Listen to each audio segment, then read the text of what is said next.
Meu nome é Josefa Pereira dos Santos, mas todo mundo me conhece por Dona Zefinha. Tenho 78 anos e carrego no peito uma história que durante décadas tentei enterrar no fundo da alma. Mas chegou a hora de falar, porque sei que tem muita gente por aí passando pelo mesmo inferno que eu passei. E se você está me ouvindo agora, saiba que sua presença aqui já está ajudando outras pessoas a encontrarem coragem para quebrar o silêncio. Por isso, se puder, se inscreva no canal, porque juntos podemos salvar vidas. Eu nasci e me criei numa cidadezinha do sertão da Bahia, lugar onde o sol queima a pele e onde todo mundo conhece a vida de todo mundo. Era 1965 quando minha vida virou do avesso. Eu tinha apenas 22 anos, era solteira e morava com minha mãe, Dona Francisca, numa casinha de taipa no fim da rua. Meu pai tinha morrido quando eu era pequena e desde então éramos só nós duas contra o mundo. Mamãe trabalhava lavando roupa para fora e eu ajudava como podia, costurando para as moças da cidade que iam se casar.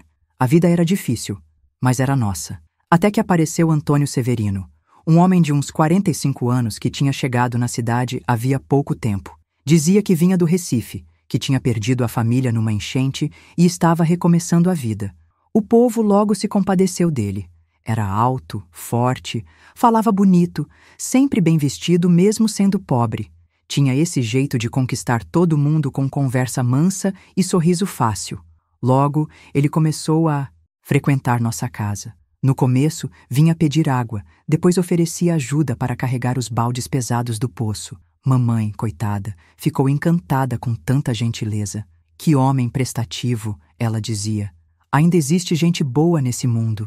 Eu desconfiava, mas calava a boca porque não queria contrariar mamãe, que vivia dizendo que eu era muito desconfiada com os homens. O tempo foi passando e Severino foi se chegando cada vez mais. Trazia lenha para o fogão, consertava o telhado.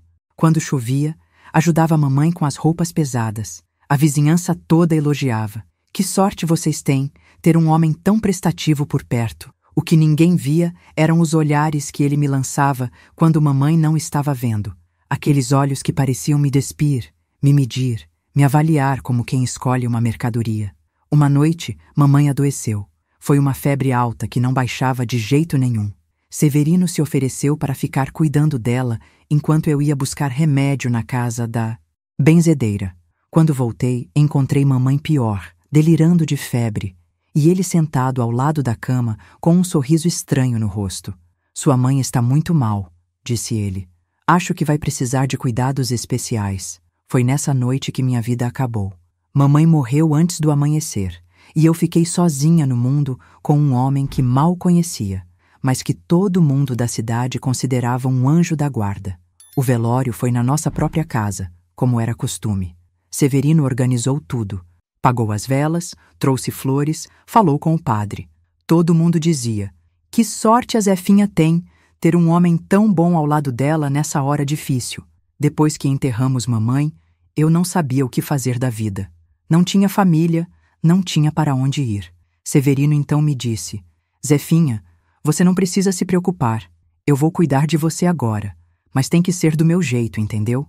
Naquele momento, ainda não entendia o que ele queria dizer. Pensava que estava falando de casamento, de constituir família. Que ingênua eu era! Na primeira noite após o enterro, quando a casa ficou vazia e só restamos nós dois, ele mostrou sua verdadeira face. Trancou a porta por dentro, escondeu a chave e me disse com aquela voz que eu aprenderia a temer. Agora você é minha propriedade. Não pense em sair daqui, não pense em gritar, não pense em fugir, porque se tentar, você vai conhecer um lado meu que ainda não viu. Eu tentei argumentar, disse que aquilo não estava certo, que não era assim que as coisas funcionavam. Ele riu, um riso gelado que me fez tremer dos pés à cabeça. Quem você pensa que vai acreditar em você contra mim? Eu sou o homem que cuidou de sua mãe doente, que pagou o enterro dela, que está te dando abrigo. Todo mundo na cidade me conhece como um homem de bem. E você? Você é só uma mulher sozinha, sem família, sem nada. Naquela primeira noite, ele me mostrou que não estava brincando. Quando tentei correr para a porta, ele me segurou pelo braço com tanta força que ficaram marcas roxas que duraram semanas. Quando gritei, Ele tampou minha boca e sussurrou no meu ouvido: "Ninguém vai te ouvir. E se ouvirem, vão pensar que você está sendo ingrata com quem te acolheu." Foi quando entendi que estava presa numa armadilha que ele havia planejado desde o primeiro dia que pisou na nossa casa. Os dias que se seguiram foram um pesadelo sem fim. Severino saía de manhã para trabalhar na construção civil, mas antes de partir, trancava todas as portas e janelas por fora. Eu ficava presa dentro de casa como um bicho enjaulado. A comida era racionada, apenas o suficiente para me manter viva. A água, a mesma coisa. Ele controlava tudo. Quando eu podia comer, quando podia beber, quando podia usar o banheiro. À noite, quando voltava do trabalho, ele se sentava numa cadeira de frente para mim e ficava me observando em silêncio por horas. Esse silêncio era pior que qualquer violência física. Era como se ele estivesse saboreando meu medo, se alimentando do meu desespero. E quando finalmente falava, era sempre a mesma coisa. "Lembra-se do que eu disse. Você é minha agora." Confiança de mamãe para depois me ter nas mãos quando ela não estivesse mais aqui para me proteger. Durante o dia, enquanto ele trabalhava, eu tentava encontrar uma forma de escapar, mas era impossível. Ele havia colocado cadeados em todas as janelas, trancas especiais nas portas que só abriam por fora. A casa, que antes era meu lar, havia se transformado numa prisão planejada por um homem doente que sabia exatamente o que estava fazendo. O pior de tudo era o teatro que ele fazia para a vizinhança. Quando alguém passava na rua e perguntava por mim, ele respondia com aquela voz melosa: "A coitada da Zefinha está muito abalada com a morte da mãe. Estou cuidando dela, dando um tempo para ela se recuperar." E o povo acreditava, claro. Quem ia desconfiar de um homem tão prestativo, tão caridoso? Às vezes eu ouvia as vizinhas conversando do lado de fora. "Que sorte a Zefinha tem de ter o Severino cuidando dela. É um homem de Deus, esse Severino. Se todos os homens fossem assim, o mundo seria melhor." Cada palavra era como uma facada no meu peito, porque eu sabia que quanto mais elas falavam bem dele, mais impossível ficava alguém acreditar na minha versão dos fatos. Severino tinha uma rotina cruel comigo. De manhã cedo, antes de sair para o trabalho, ele me acordava para me dar as instruções do dia. Quantos copos de água eu podia beber, que pedaço de pão eu podia comer, em que canto da casa eu devia ficar. E sempre terminava com a mesma ameaça: "Se quando eu voltar alguma coisa estiver fora do lugar, você vai ver o que acontece." Era durante esses momentos que eu via o quanto ele gostava do controle que exercia sobre mim. Os olhos dele brilhavam de uma forma doentia quando me via encolhida no canto, tremendo de medo. Ele se alimentava do meu terror, e quanto mais eu demonstrava medo, mais ele parecia ficar satisfeito. Uma tarde, quando ele chegou do trabalho mais cedo que o normal, me encontrou tentando forçar uma das janelas. Eu tinha conseguido afrouxar um pouco a tábua que ele havia pregado, e por um momento pensei que talvez conseguisse escapar, mas ele me pegou em flagrante. O castigo foi terrível. Ele me amarrou numa cadeira e ficou horas me dizendo o quanto eu era ingrata, o quanto eu não merecia a bondade dele. "Você não entende, Zefinha," ele dizia enquanto caminhava ao meu redor como um abutre. "Eu te salvei. Quando sua mãe morreu, você ficou sozinha no mundo. Eu podia ter deixado você se virar sozinha, podia ter deixado você passar fome, dormir na rua. Mas não, eu te acolhi na minha casa, eu cuido de você, eu te protejo. E é assim que você me agradece? Tentando fugir?" Foi nesse dia que ele decidiu estreitar ainda mais o cerco. Colocou correntes nas minhas pernas, correntes longas o suficiente para eu me mover pela casa, mas curtas demais para eu chegar até as portas ou janelas. O peso do ferro nos meus tornozelos era um lembrete constante da minha condição de prisioneira. E se essa mensagem ressoou com você até aqui e quiser apoiar para que ela chegue a outras pessoas que também estão no limite, clique em "Valeu demais". Esse gesto pequeno ajuda a manter viva essa missão de levar luz a quem já perdeu a esperança. Gratidão imensa. As noites eram o momento mais terrível. Severino voltava do trabalho cansado e irritado, e qualquer coisa podia servir de motivo para ele descarregar a raiva em mim. Se a casa não estivesse exatamente como ele queria, se eu não estivesse na posição que ele havia determinado, se meu rosto não demonstrasse a submissão que ele esperava, vinha a agressão. Ele nunca me agredia de forma que deixasse marcas visíveis. Era inteligente demais para isso. Sabia exatamente onde apertar, onde empurrar, onde causar dor sem deixar evidências. Ninguém pode saber que você não está feliz aqui, ele me dizia, porque se alguém desconfiar, eu vou ter que tomar medidas mais drásticas. Durante essas noites intermináveis, eu me perguntava como tinha chegado àquele ponto. Como uma moça de 22 anos, com a vida toda pela frente, havia se tornado prisioneira de um homem que todo mundo considerava um santo. Como ninguém percebia que eu havia sumido do mundo. Como ninguém sentia minha falta. A resposta era cruel, mas simples. Eu não fazia falta para ninguém. Era órfã, não tinha irmãos, não tinha namorado, não tinha emprego fixo. Minha única ligação com o mundo havia sido mamãe, e agora que ela estava morta, eu havia me tornado invisível para todos, exceto para meu algoz. Severino sabia disso e usava esse conhecimento para me quebrar psicologicamente. Viu como ninguém veio te procurar? Ele me dizia. Viu como ninguém sentiu sua falta? Isso prova que você não vale nada para ninguém. Só eu me importo com você. Só eu te quero aqui. Eram palavras que doíam mais que qualquer agressão física, porque carregavam uma verdade amarga que eu não conseguia negar. Os meses foram passando e eu sentia minha alma definhar. O espelho da casa havia sido retirado. Severino dizia que vaidade era pecado, mas eu podia sentir como estava mudando. Meu corpo emagrecendo pela comida racionada, meus cabelos perdendo o brilho, minha pele ficando pálida pela falta de sol. Mas a mudança mais profunda estava por dentro. A Zefinha, alegre e esperançosa de antes, estava morrendo aos poucos, sendo substituída por uma mulher quebrada que já não sonhava mais com liberdade. 5º mês de cativeiro que aconteceu algo que mudou tudo.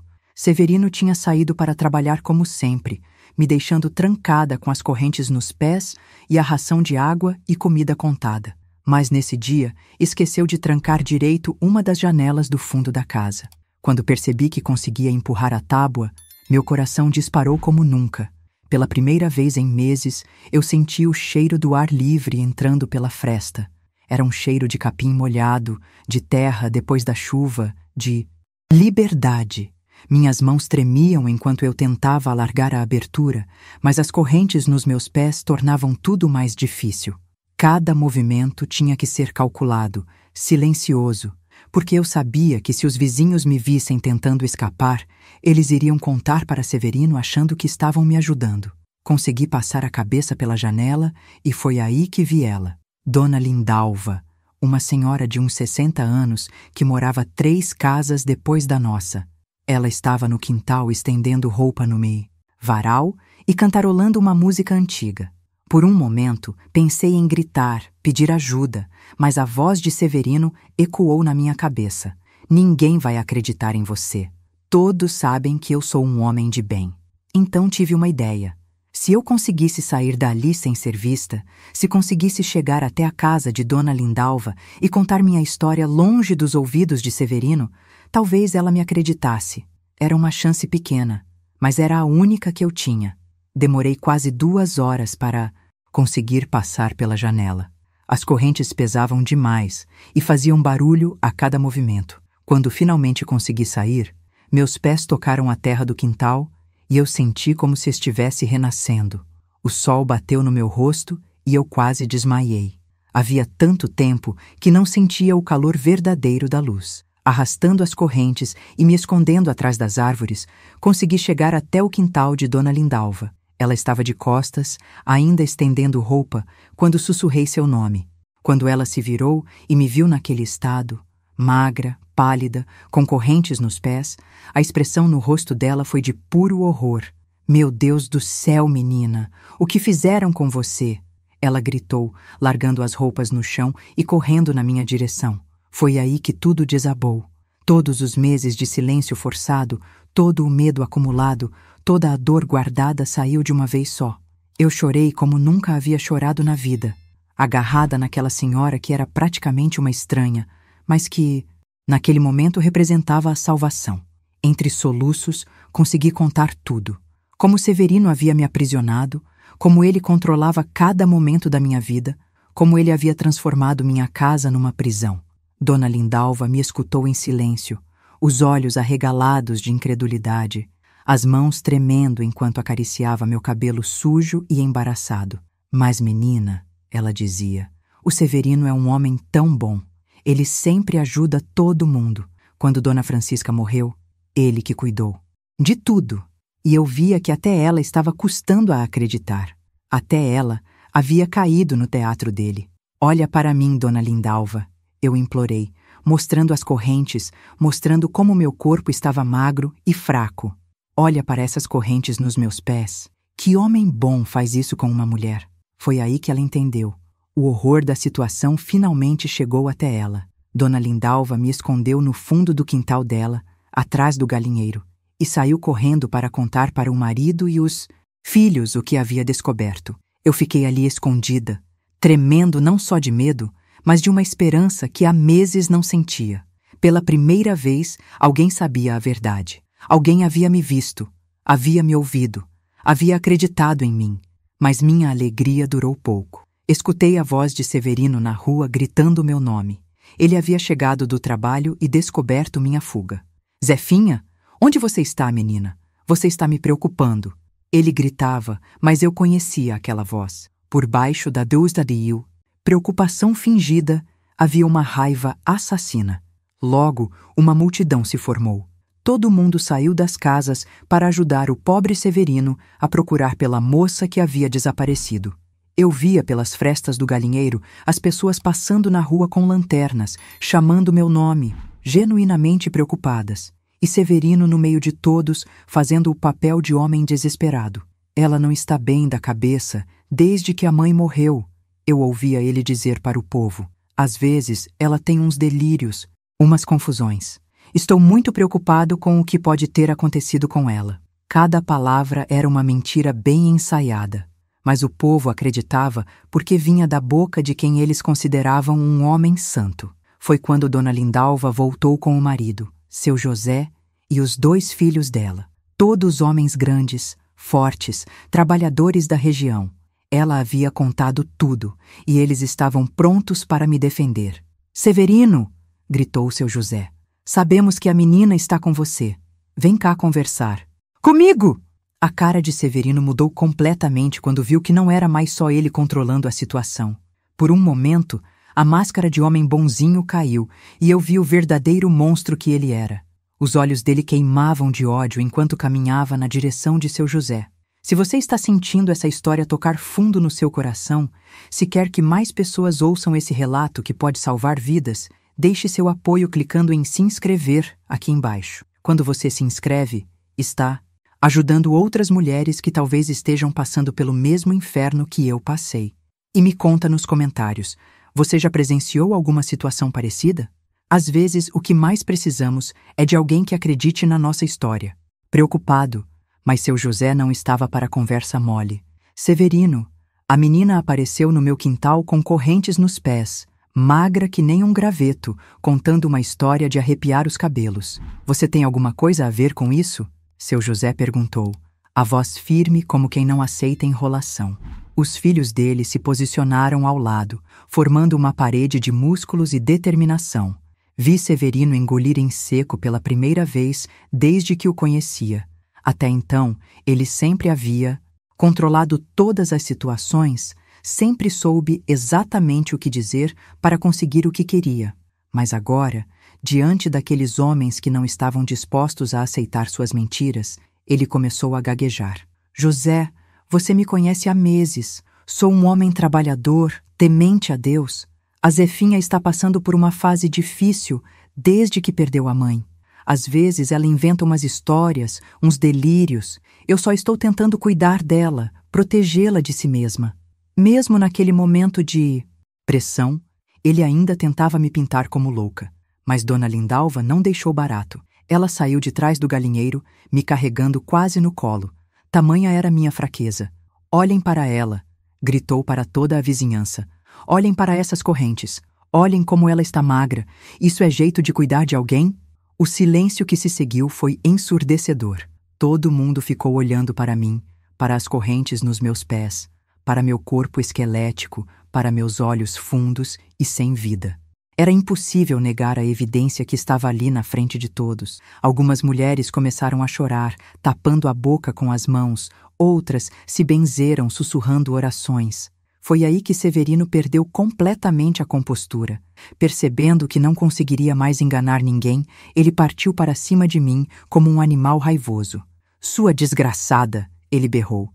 "Depois de tudo que eu fiz por você, depois de te dar casa, comida, proteção, é assim que você me paga?" Mas ele não chegou, nem perto. Os filhos de seu José se jogaram em cima dele como uma avalanche. O que se seguiu foi uma surra que ele jamais esqueceria. Cada soco que levava era por cada dia que me manteve presa. Cada pontapé era por cada noite de terror que me fez passar. Cada empurrão era por cada lágrima que derramei naqueles meses terríveis. A mulherada se juntou ao redor de mim, me abraçando, me consolando, me pedindo perdão por não terem percebido antes o que estava acontecendo. "Como a gente não... Viu?" dizia Dona Maria, a vizinha do lado. "Como a gente foi tão cega." E eu, mesmo em meio àquele caos, sentia uma sensação estranha. Pela primeira vez em meses, estava sendo tratada como um ser humano. Severino tentou correr, mas não conseguiu ir longe. Os homens da vizinhança, que antes o elogiavam e o respeitavam, agora o perseguiam como a um cachorro danado. Quando finalmente o pegaram, ele estava sangrando, sujo, destruído. A máscara de homem bonzinho havia caído de vez, e o que restava era apenas um covarde patético que implorava por misericórdia. "Por favor, não me machuquem mais", ele chorava. "Eu só queria companhia. Eu só queria alguém para cuidar. Eu perdi minha família toda na enchente, fiquei sozinho no mundo." Até na hora de apanhar, ele ainda tentava despertar pena, ainda tentava se pintar como vítima. Mas seu José não teve pena nenhuma.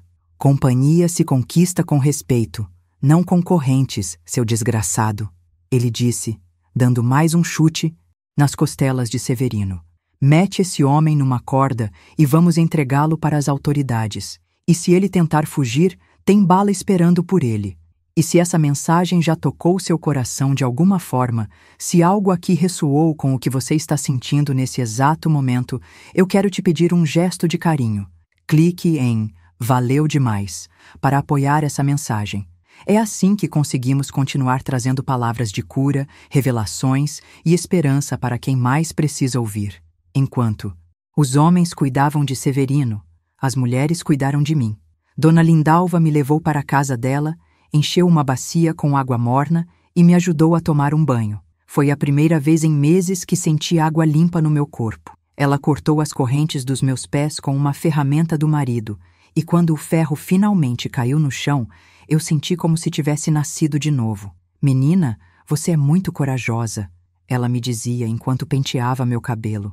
Não sei como aguentou tanto tempo, mas eu não me sentia corajosa. Me sentia quebrada, destruída, como um vaso que havia sido pisoteado, e agora alguém tentava colar os pedaços. A notícia se espalhou pela cidade inteira em questão de horas. Todo mundo queria saber como um homem que parecia tão bom havia conseguido enganar uma comunidade inteira por tanto tempo. Como ninguém havia desconfiado, como ninguém havia sentido minha falta, as perguntas doíam, mas eram necessárias. Algumas pessoas vieram me pedir desculpas, dizendo que se tivessem desconfiado de alguma coisa, teriam agido. Outras ficaram na defensiva, dizendo que Severino era muito convincente, que não havia como saber. Mas o que mais me marcou foram aquelas que simplesmente desapareceram, como se minha presença as lembrasse da própria covardia. Naquela noite, deitada na casa de Dona Lindalva, com comida no estômago e a certeza de que estava segura, eu deveria ter me sentido aliviada. Mas o que senti foi um vazio imenso. 5 meses da minha vida haviam sido roubados. 5 meses que jamais voltariam. E por mais que Severino tivesse sido pego e punido, eu sabia que as cicatrizes daquele período jamais sarariam completamente. O pior de tudo era a sensação de que eu havia perdido a capacidade de confiar nas pessoas. Se um homem podia enganar uma cidade inteira, se podia me manter em cativeiro por meses sem ninguém perceber, então como eu poderia voltar a acreditar em alguém? Como poderia voltar a me sentir segura no mundo? José disse que eu podia ficar ali o tempo que precisasse, até me sentir pronta para seguir minha vida. Mas como seguir a vida depois de uma experiência dessas? Como voltar a ser a Zefinha de antes, quando aquela Zefinha havia morrido no primeiro dia de cativeiro? As autoridades vieram me interrogar. Um delegado veio de outra cidade para ouvir minha versão dos fatos. Era um homem sério, de meia idade, que me tratou com respeito, mas eu via nos olhos dele uma certa desconfiança. Menina, ele me disse, você tem certeza de que foi tudo como está contando? Não está exagerando em nada? Até ele, que era pago para fazer justiça, custava-as acreditar na crueldade de Severino. Tive que contar minha história dezenas de vezes. Para o delegado, para o escrivão, para o juiz que veio na cidade, para o padre que queria entender como um homem de fé havia se transformado num monstro. Cada vez que contava, revivia tudo de novo. Cada detalhe daqueles meses terríveis voltava à tona como uma ferida que não parava de sangrar.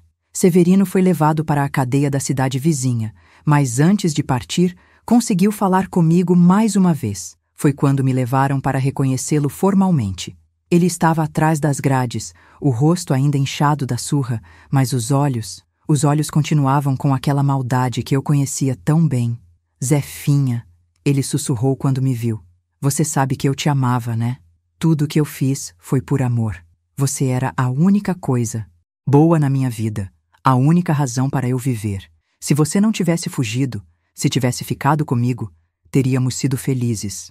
Até preso, até humilhado, ele ainda tentava me convencer de que aquela tortura toda havia sido por amor. Amor não prende, Severino, eu respondi, a voz tremendo, mas firme. Amor não humilha, não tortura, não transforma uma pessoa numa prisioneira. O que você fez comigo foi ódio, foi doença, foi maldade pura. Foram as últimas palavras que dirigi a ele. Nunca mais quis vê-lo na minha frente. O julgamento aconteceu 3 meses depois. Metade da cidade foi assistir, querendo ver o fim da história que havia abalado todo mundo. Eu tive que subir no banco das testemunhas e contar tudo mais uma vez, agora na frente de uma multidão de curiosos. Algumas pessoas me olhavam com pena, outras com uma morbidez que me dava nojo. O advogado de Severino tentou me desacreditar.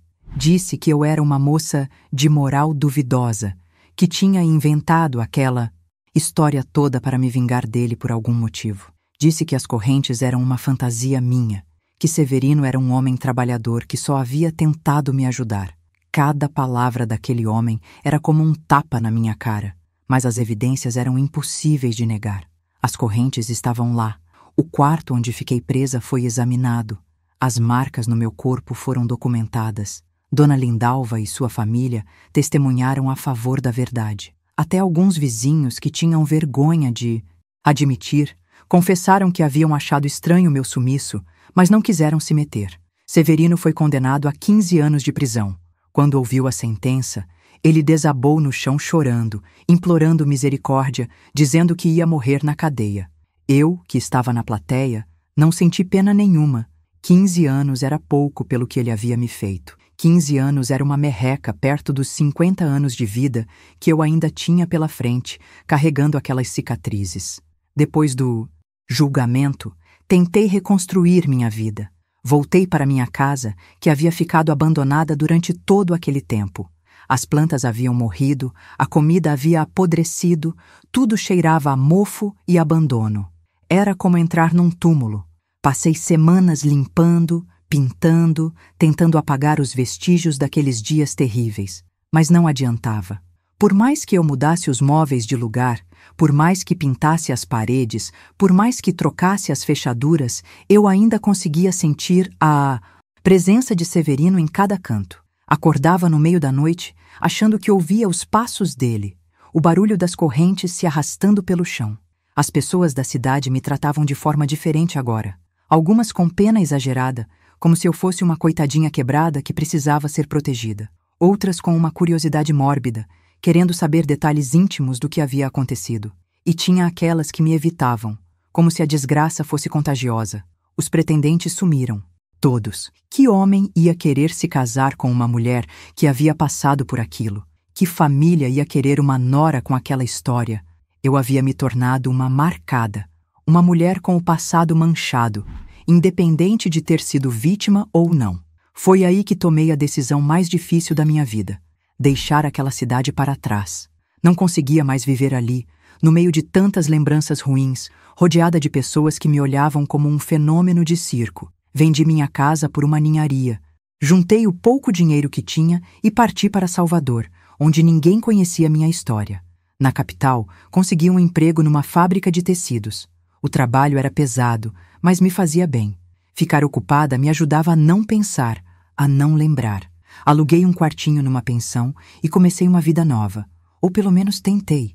Seguinte, era uma rotina que me mantinha ocupada, mas não me fazia esquecer.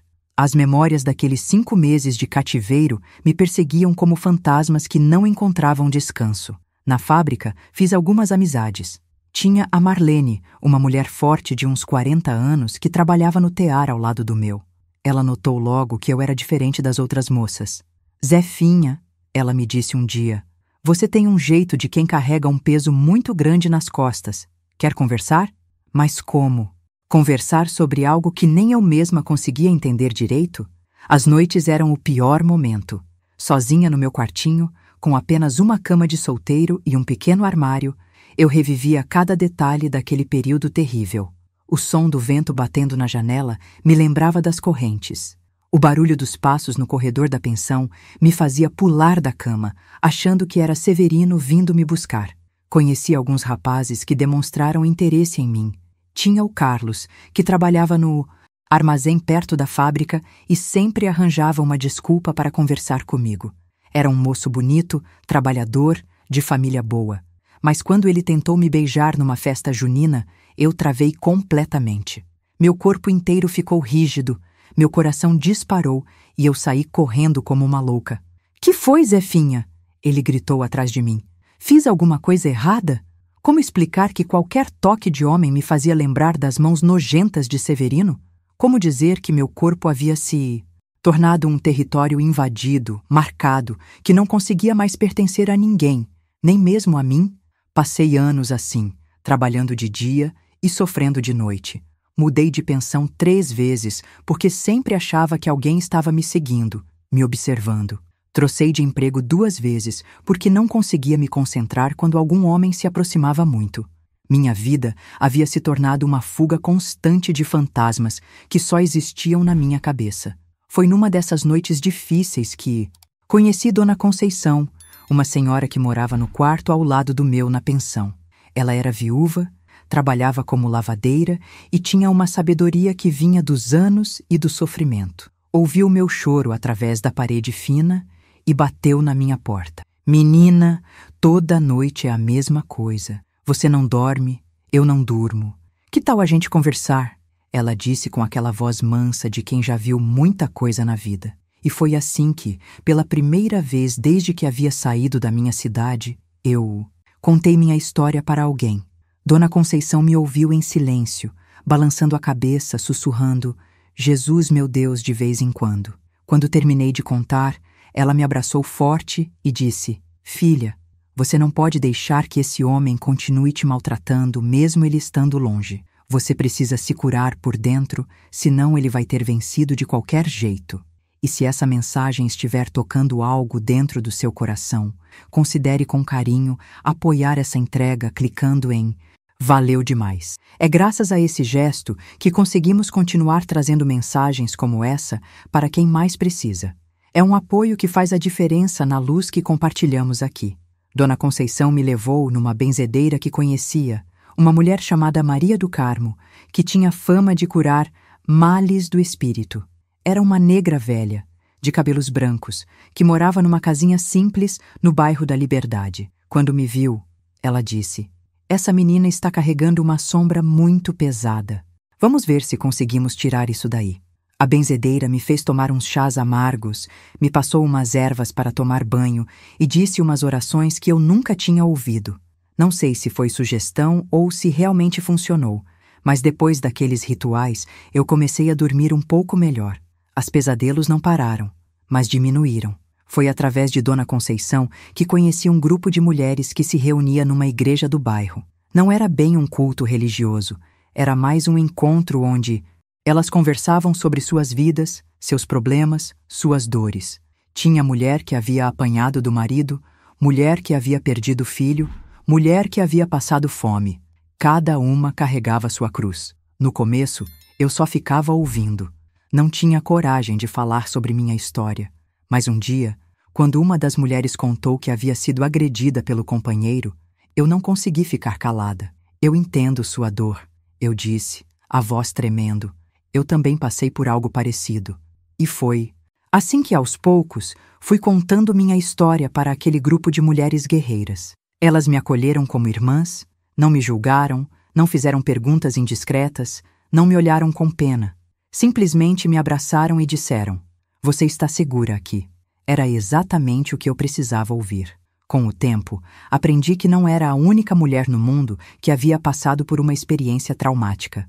Tinha a Joana, que havia sido agredida pelo pai durante anos. Tinha a Rosa, que havia sido forçada a se casar com um homem violento quando era ainda menina. Tinha a Antônia, que havia sido abandonada grávida e teve que criar os filhos sozinha, enfrentando todo tipo de humilhação. Cada história era um soco no estômago, mas também era um alívio. Eu não estava sozinha. Não era a única mulher quebrada do mundo. E se elas conseguiam seguir em frente, carregar suas dores e ainda assim sorrir, talvez eu também conseguisse. Foi nesse grupo que aprendi a primeira lição importante da minha nova vida.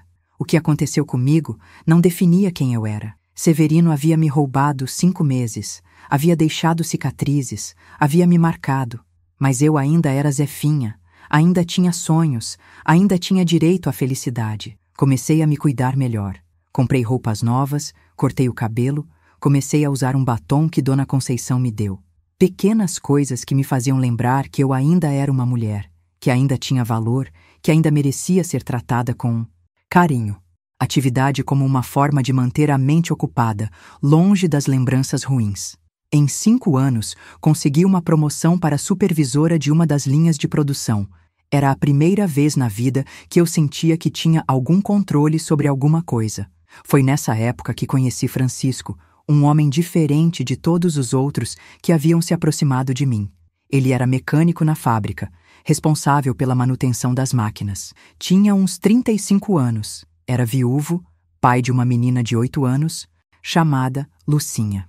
O que me chamou a atenção nele não foi a aparência, embora fosse um homem bonito, mas a forma respeitosa como tratava todas as mulheres da fábrica. Francisco nunca fazia comentários inadequados, nunca encostava sem permissão, nunca olhava de forma maliciosa.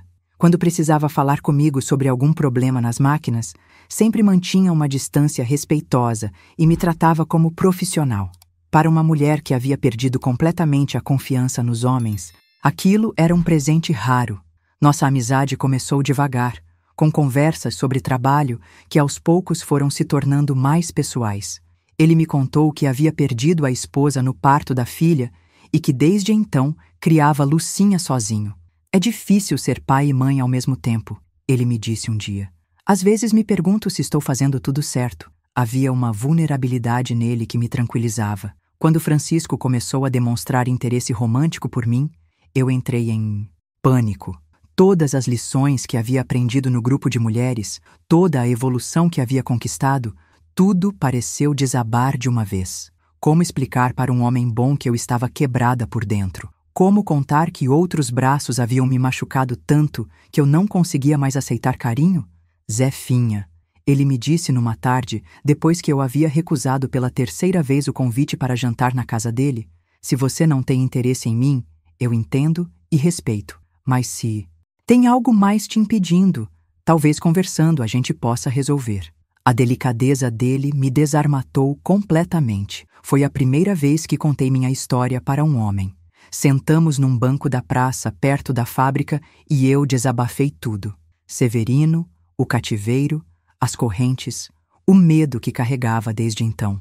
Francisco me ouviu em silêncio, sem me interromper, sem fazer perguntas indiscretas. Quando terminei, ele apenas disse: "Obrigado por confiar em mim. Não me trata diferente por causa disso", eu pedi, os olhos cheios de lágrimas. "Não quero sua pena." E ele respondeu: "Não é pena que sinto por você, Zefinha. É admiração. Depois de tudo que passou, você ainda consegue trabalhar, sorrir, cuidar das pessoas. Você é uma mulher muito forte." Nossa relação evoluiu no ritmo que eu conseguia suportar. Francisco nunca me pressionou, nunca tentou apressar as coisas. Quando finalmente nos beijamos, foi depois de meses de namoro, e ele parou no meio para perguntar se eu estava bem. Posso continuar? Ele sussurrou. E aquele consentimento pedido com carinho foi a coisa mais bonita que já havia acontecido comigo. Conhecer Lucinha foi outro marco na minha cura. Era uma menina esperta, carinhosa, que me aceitou na vida dela sem fazer perguntas. Às vezes eu a encontrava chorando porque sentia falta da mãe, e eu a consolava contando histórias, cantando cantigas que minha própria mãe cantava para mim. Era como se cuidar daquela criança me ajudasse a cuidar da criança machucada que existia dentro de mim.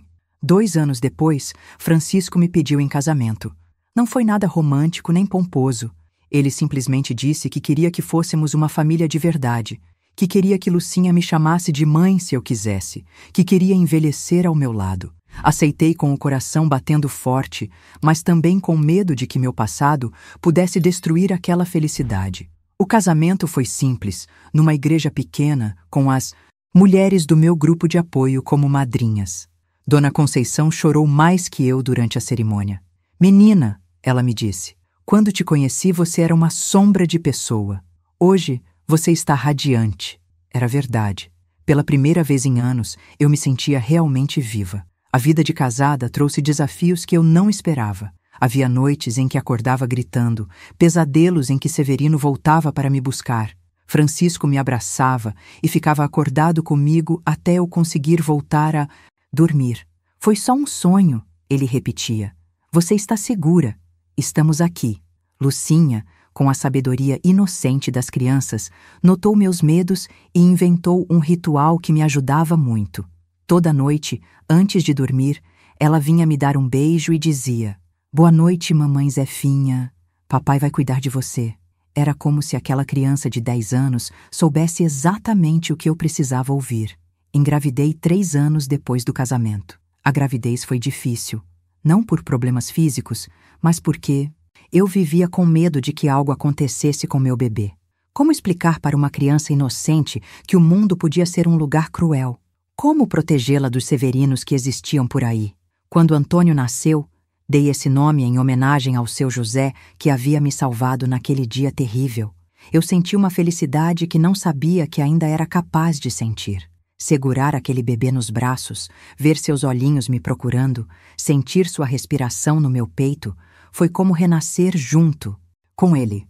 Não carregava o peso das histórias ruins dos adultos. Lucinha se tornou uma jovem inteligente e determinada, que sonhava em ser professora para ensinar as crianças a serem felizes. Francisco continuou sendo o homem bom que me devolveu a fé no amor verdadeiro. Quando Antônio tinha uns 15 anos, ele me fez uma pergunta que eu sempre soube que viria um dia. Mãe, por que às vezes você acorda gritando de noite? Por que você fica nervosa quando alguém bate muito forte na porta? Chegara a hora de contar para meus filhos sobre meu passado, sobre Severino, sobre os 5 meses que mudaram minha vida para sempre. Sentei com eles numa tarde de domingo e contei tudo. Não todos os detalhes. Algumas coisas eram pesadas demais para crianças ouvirem, mas o suficiente para que entendessem por que eu era como era. Lucinha chorou e me abraçou forte. Mamãe, você é a mulher mais corajosa que eu conheço, ela disse. Antônio ficou quieto por um tempo e depois perguntou: Esse homem ainda está vivo?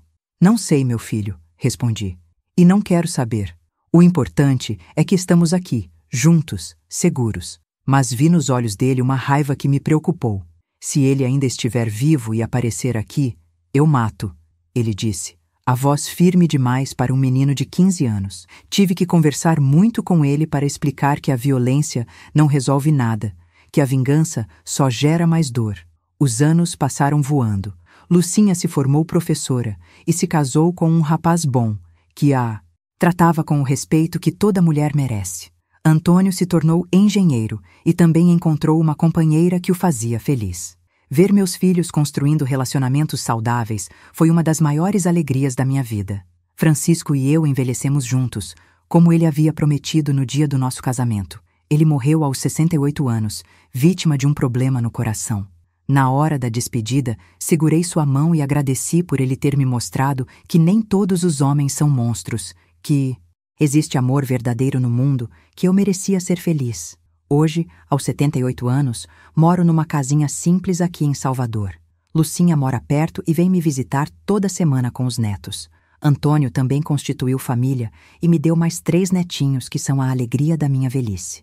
Quando olho para essas crianças brincando no meu quintal, lembro da menina de 22 anos que um dia achou que nunca mais seria feliz. Severino morreu na prisão há uns 20 anos. Soube por acaso, quando encontrei alguém da minha cidade antiga no mercado. Morreu sozinho, sem ninguém para chorar por ele, a mulher me contou. Não senti alegria com a notícia, mas também não senti pena.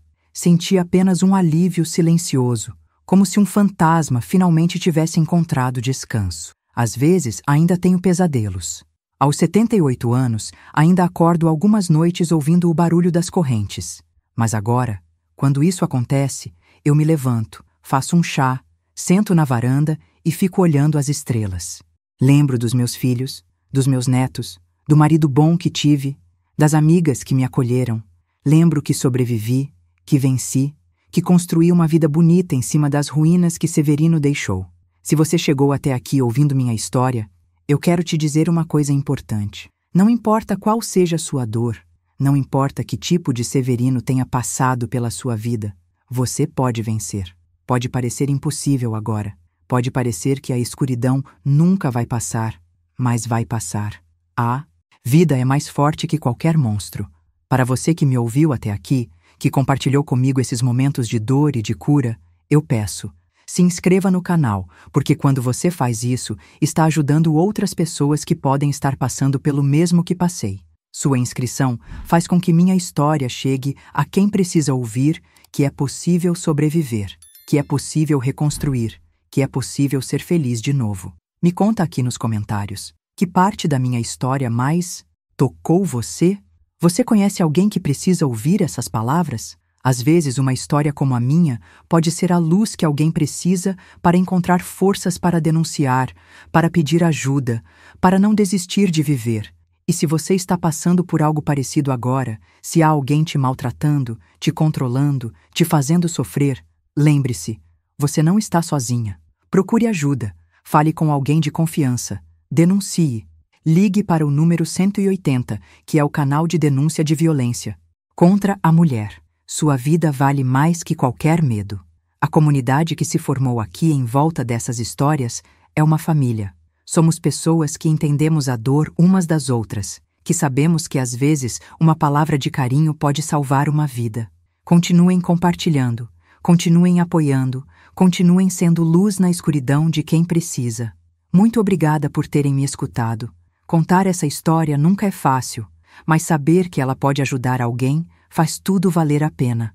Que Deus abençoe cada um de vocês e que possamos continuar juntos nessa missão de espalhar esperança pelo mundo. Um beijo no coração de todos e até a próxima história.